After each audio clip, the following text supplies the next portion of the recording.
Of course, how many brother sisters do you need? There's some court cases. There's one court case that the IRS lost on risk distribution where there was 8 that I'm aware of. I think there's some commentators say you only need 5. The whole question is really kind of more esoteric.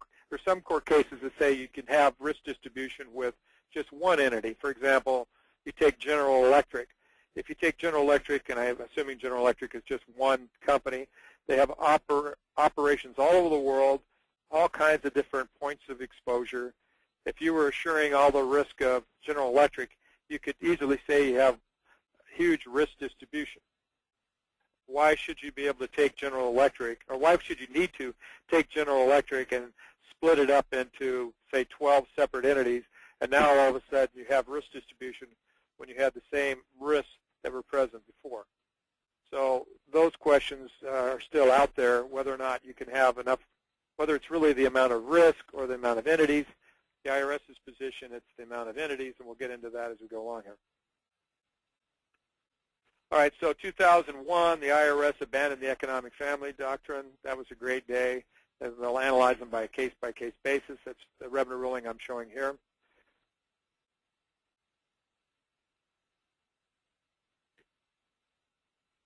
All right, and then the next year they came out with 3 revenue rulings. 2002-89 was the one on third-party risk, and again, they want 50% unrelated business risk. I noted earlier that Harper's Group case was, say, 30%. They picked a higher number. The Gulf case was 2%. That was insufficient. They also require homogeneous risk. There is no court case that has actually held that you need homogeneous risk. There's actually several court cases that say you need diverse risk. In fact, there's even one Court of Appeals decision reversing a tax court decision that said, it's the only one that actually said you needed homogeneous risk, and it was reversed on appeal and said that when it talked about risk distribution, it said you need diverse, and if you look up diverse, it's the exact opposite of homogeneous. And then there's also the question of what is homogeneous risk.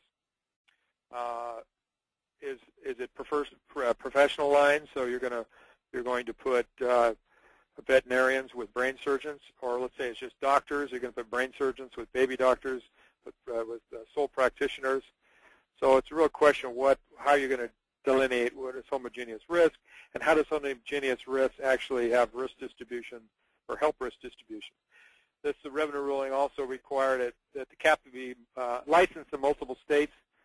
Rarely is a captive licensed in multiple states. I've never heard of one being licensed in multiple states. Why that's there? Risk are in different states. Nobody's going to be able to comply with that. The risk must be spread. The risk must be spread out. I think that's generally true in any type of captive to get risk distribution. All right, then they had the balance sheet revenue ruling came down at the same time. 12 fairly equalized subsidiaries. They used the term that no subsidiary will have less than 5% of the total risk and none with more than 15% of total risk. Total risk is not defined in the revenue ruling. It's not defined in the Internal Revenue Code. It's actually not defined in the National Association of Insurance Company definitions, which are relied upon by the IRS. What they mean by total risk? Do they mean the aggregate limits? Do they mean the premiums?